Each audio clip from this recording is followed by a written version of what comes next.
When GM killed the Chevy Camaro in March 2023, global Chevrolet VP Scott Bell said, quote, "Rest assured, this is not the end of Camaro's story."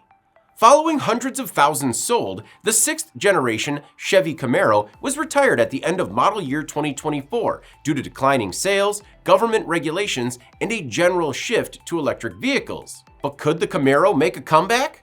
According to GM Authority, rumblings began early this year with a report that GM hasn't given up on the Camaro, but wants a next-gen model that is, quote, affordable and attainable.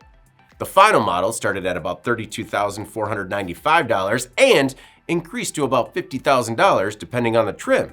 Well, according to an exclusive report from GM Authority, a GM team came up with a business plan for a seventh-generation Camaro, and the effort had the support of some execs.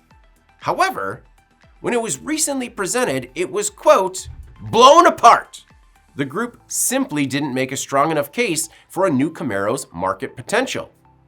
Maybe they needed a stronger tie-in, perhaps wrapped around the new Transformers and G.I. Joe crossover teased at the end of Rise of the Beasts. Aggie, you're beautiful. You're wonderful. You're wonderful. Still, the Camaro ain't heard no bell, but while a next-generation Camaro is, quote, still in play, GM Authority was told, quote, the light at the end of the tunnel is now dimmer.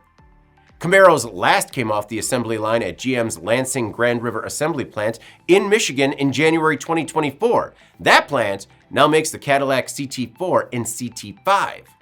With the effort stalled, perhaps the team just needs a little encouragement. Go, little Camaro. Go. I'm David Manti. This is Manufacturing Now.